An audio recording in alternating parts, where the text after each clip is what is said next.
Hello and welcome. My name is Carey Hamburg and I'm a visual artist. Today we're going to explore the amazing world of microscopic animals, and we're going to make some microscopic animals out of recycled products called copepods. So we will explore these and make our own in a moment. This video is part of the Acadiana Center for the Arts online series, Virtual Art Studio, where teaching artists present lessons in visual art, dance, music, and more that you can enjoy from anywhere. So before we begin today, I'd like to tell you a little bit about myself and the art that I create. When I was in school, I studied architecture and art and became inspired by working with objects that I found around in everyday life. So a lot of the art I create is out of things that you might find around your house, like cardboard or paper or even recycle products that instead of throwing them away, you can keep them and make art of them.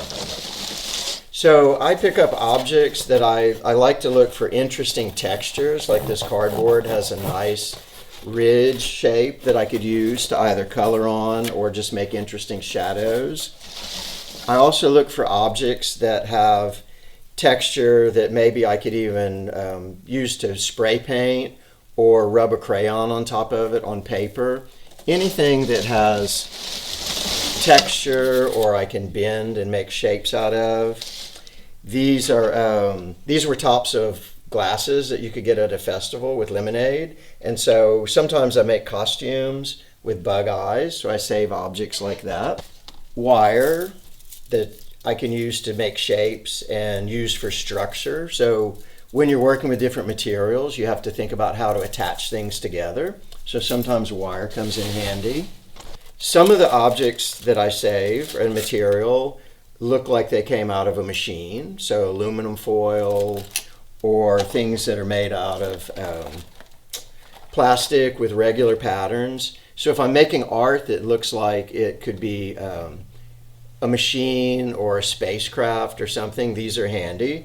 Other times I make art that looks more organic, like it could be an animal or a plant. And so I look for objects that have circles or curved shapes. So a variety of things that you find gives you a lot of options. And so I like to save all kind of material just in case, because you never know what you're going to need. So one of my favorite things to do is to make Halloween decorations for my house or for parties. This is a giant Venus flytrap plant that I made to decorate the front of my house. And it's made by cutting wooden shapes to make the ribs that make up the plant. And then I stretch spandex fabric over it to make the skin of the plant. This is a Mardi Gras costume that I did for a parade. We were all insects, and so I was a praying mantis. And you can see the plastic shapes that I used to make the eyes of the praying mantis and the material that I used to cover the rest of the mask.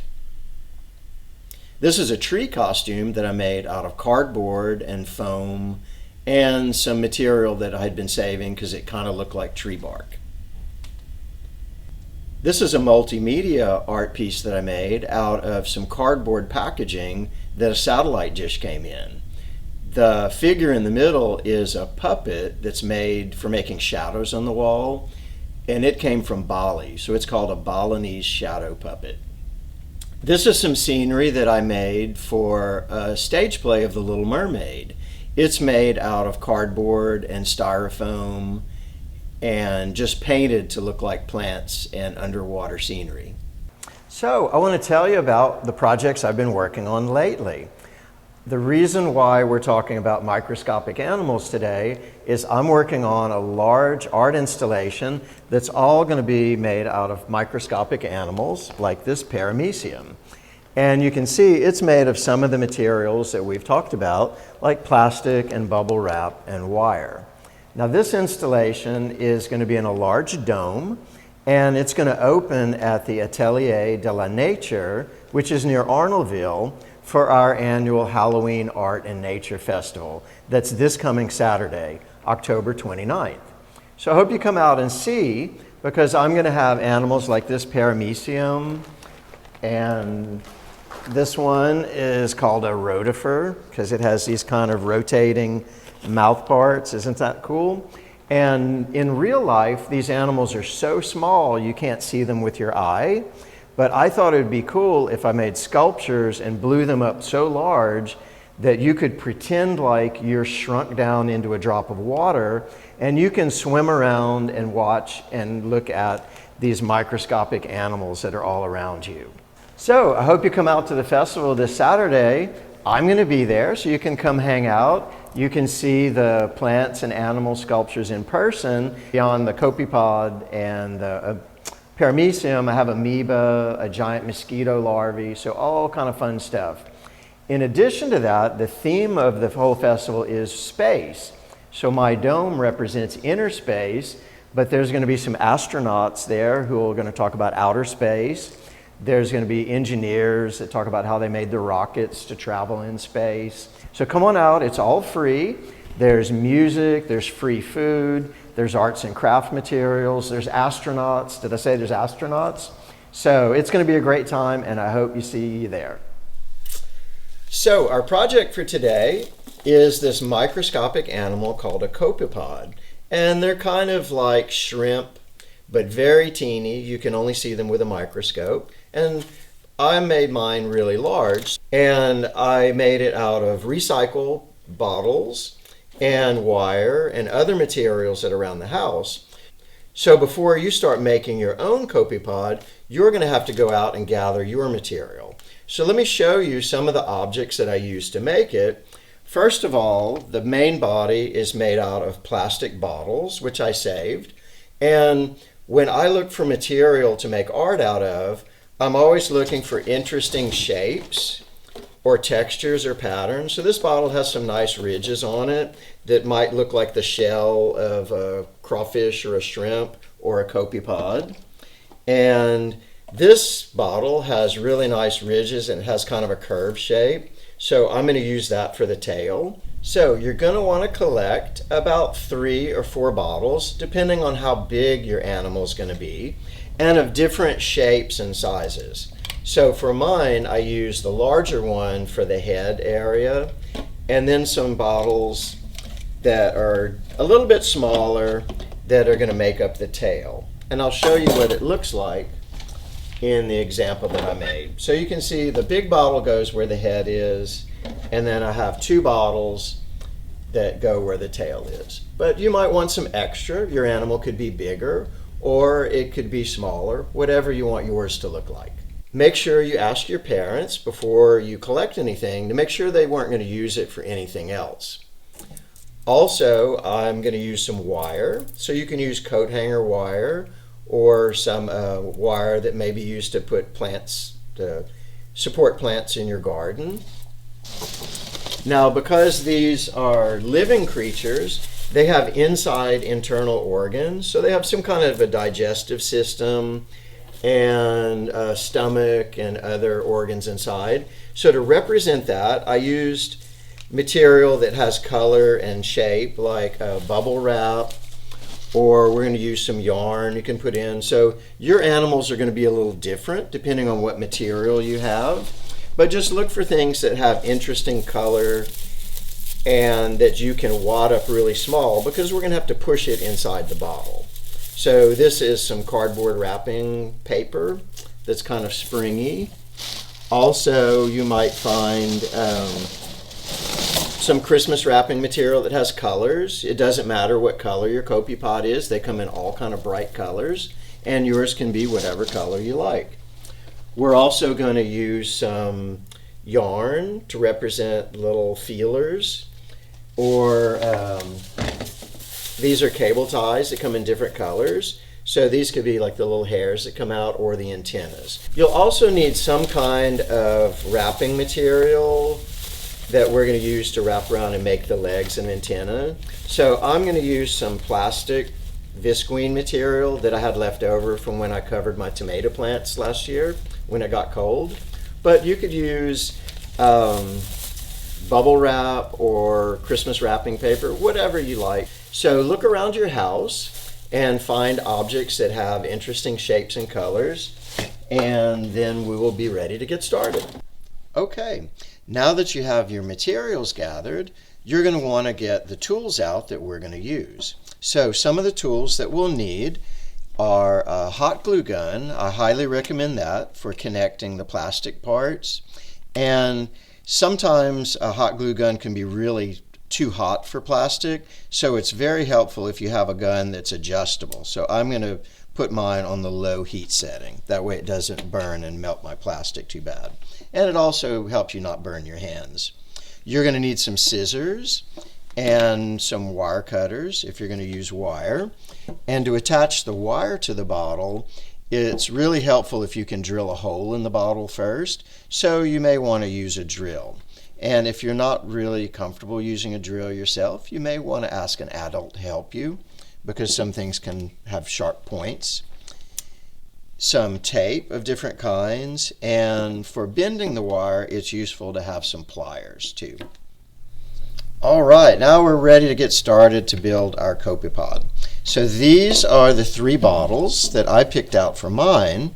So this big bottle is going to be where the head is, and the 2 smaller bottles are going to connect to form the body and the tail. And copepods are amazing creatures. They're microscopic, which means you need a microscope to see them, and they're part of the crustacean family, which includes shrimp and crabs and crawfish. So they kind of have these bodies that are shells of different parts that fit together. So that's why we're using plastic bottles. So I've plugged my hot glue gun in, and while it heats up, I'm going to drill a couple of holes in the bottle where the antenna and legs are going to go. So that'll make it a little easier to put together.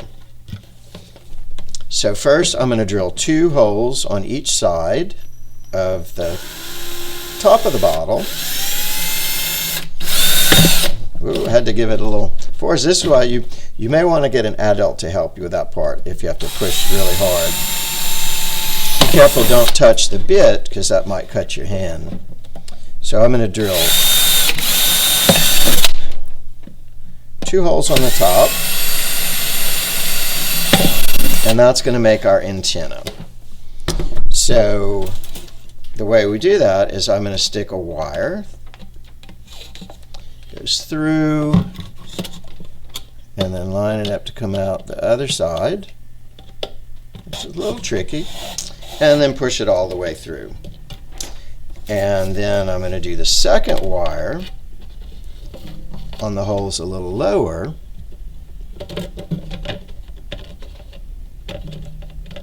Line it up. And I'm going to look at it and try to get equal parts of wire on either side of the bottle, so that my antenna will be about the same size on each side. And then I'm going to bend the wire back, because I want my antenna to have a nice curvy shape. So I bend both wires back that way.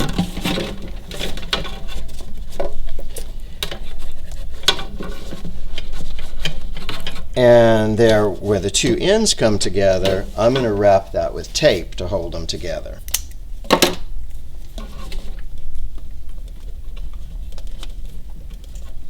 So put a little tape on the end. And then I'm going to repeat and do the same thing on the other side. Just bend and make a curvy shape. And just like that. And then once I get them taped, I can kind of adjust my shapes. You see, they look like that. To cover the antenna, I have some plastic wrap, which I saved. And so what I'm going to do is put a little bit of hot glue where it starts on the top of the antenna. My glue gun's hot enough. And be really careful, don't touch the glue.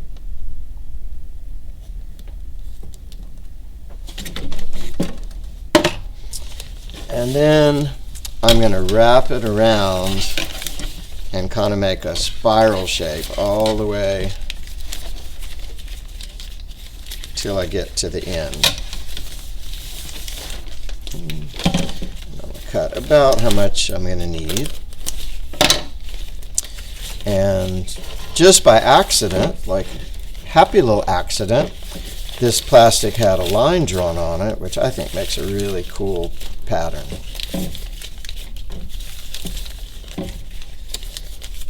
And then the closer you get to the end, the tighter and smaller you can wrap it. And then I'm going to put some hot glue on the end just to keep it from unraveling. And just hold it together, being careful not to touch the hot glue because that might burn.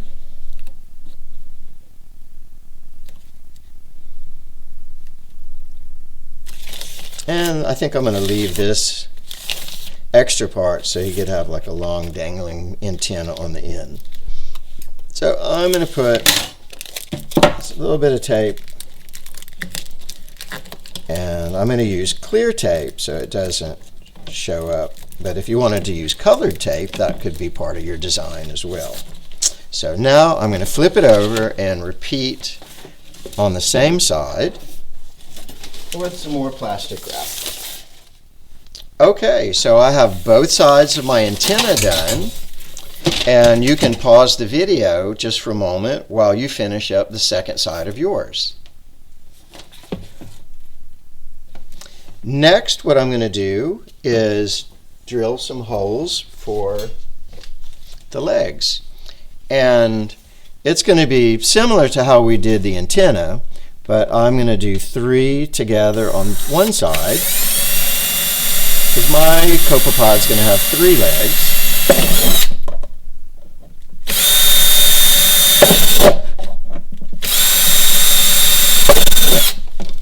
And 3 on the other side. And because my legs are not going to be as long as my antenna, I'm going to cut my wire a little bit shorter. So I'm going to hold it to the bottle and see about where I'm going to cut. So again, you might need an adult to help you because sometimes wire is hard to cut and it shoots off every direction. Once I have a wire cut, I'm going to stick it through the bottle from one side and the other. When I'm doing sculpture, one of the most important things to think about is how you're going to attach material. So different material sometimes requires a different method to attach, and attaching wire to plastic helps if you have a hole drilled, because if you just hot glue the end, it's probably going to break off. So then I'm going to bend it to kind of make it look like a leg. I'll do the same for the next 2 pairs. So we'll have 6 legs total.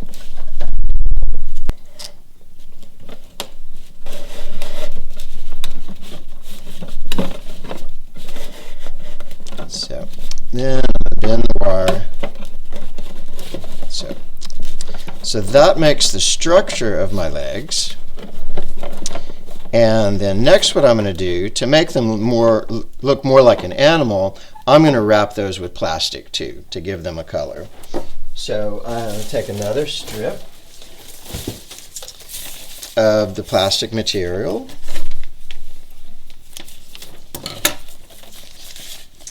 and I'm going to put a little bit of hot glue on one end.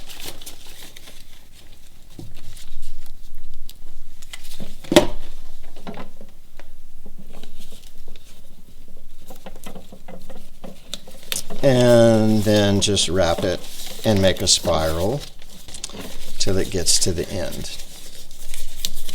And that's going to give it a nice kind of shrimp or crawfish leg looking color.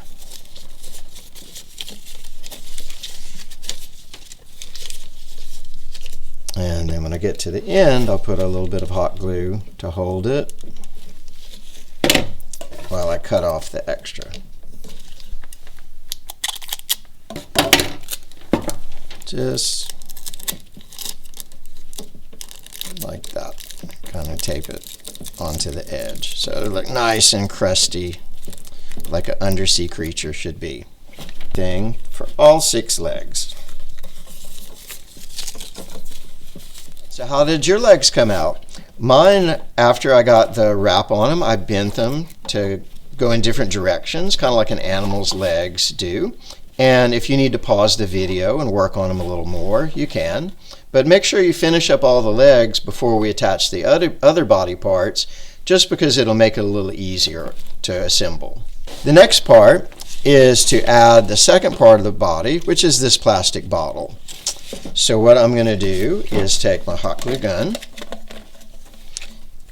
and on the high part, or the rim of the bottle, I'm going to put glue all the way around. And I have to go kind of fast because the glue starts to cool off and it doesn't stick as well. So I get it all the way around, and then I'm going to stick it right in the center and then just hold it in place for about 30 seconds so that the glue will harden. All right, once the glue's set up, just to add a little extra strength, I'm going to come back and go all the way around and put some more glue and just let that sink in. Copepods are very important animals in the ocean or freshwater food chain. They're found all over the world, and they eat microscopic algae, which gives them nutritional value for bigger animals. And in the ocean, they're called krill, and whales even eat them. So even though they're microscopic animals, they're an important part of our biology, and they make up about 50% of the biomass, which means if you took all the copepods and put them together, they would weigh as much as all the other animals on Earth, which is kind of hard to believe. But that's what scientists say. All right. The next step is I'm going to put some material inside the body just to kind of represent the internal organs of the copepod, because they have a digestive tract and other organs just like other animals do. So I'm going to use a piece of plastic, and because I'm going to glue these two bottles end to end, I'm going to put something in each of these bottles before we glue them together. So I think I'm going to use just different colored plastics just to make it more interesting, so they don't just look like clear bottles. So we have to kind of scrunch the plastic up to get it to go together.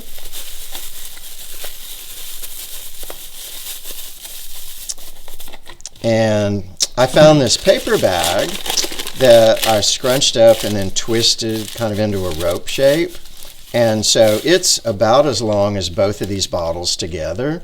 So what I'm going to do is put one end in this bottle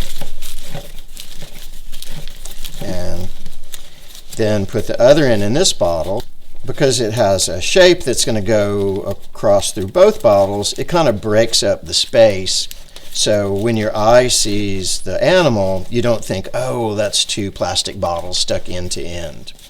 So some of the cool part about making art with recycled objects is to disguise what you really use. So some people have to look at it closely and figure out, oh, how did they make that?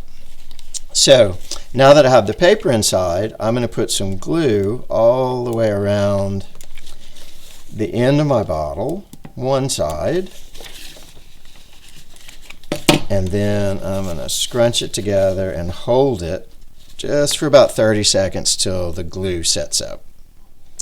And to give it some added strength, because I don't want my tail to come apart when I'm moving my copepod around, I'm going to use some clear tape just around to go around.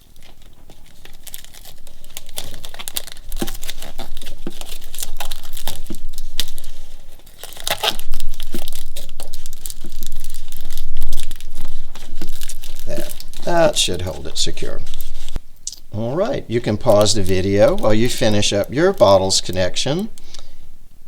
And the next part is we're going to work on the inside of the head of our copepod creature. And I've collected some different material, and this yarn I found at a garage sale. It was part of a blanket. So if you imagine a big blanket made out of that. And I'm going to use that for some of the kind of intestine looking inside my animal. So you can make art out of just about anything then you find it just about anywhere. So I'm going to cut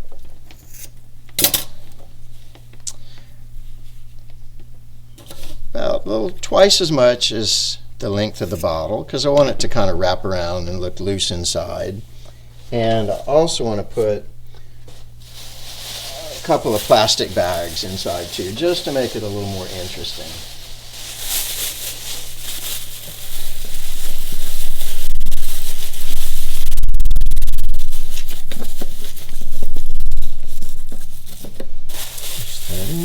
And you might need a small stick or a glue stick to help push stuff in. Sometimes you don't know what tools you need till you start making something, and then you realize, oh, I need a stick to push or hold something in place.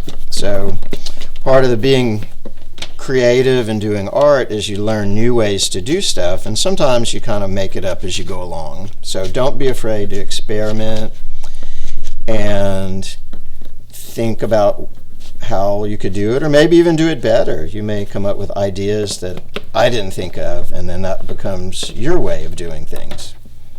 So push all that yarn in there, and just so it doesn't all fall to the end, oops, I'm going to put a little glue just to hold into the mouth of the bottle, right like that. So that's going to be where the mouth is going to go, which is what we're going to make next. So if you want to pause the video just till you get all of your inside, because once we put the mouth on, we won't be able to put anything else inside. So make sure you finish all the inside before we go to the next step.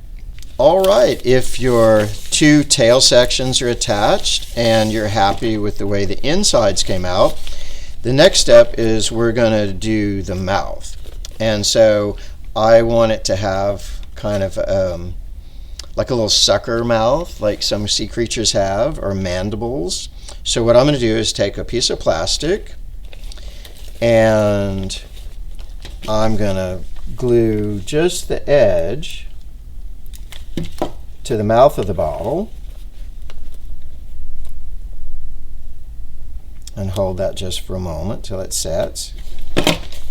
And then I'm going to wrap it around to make a tube.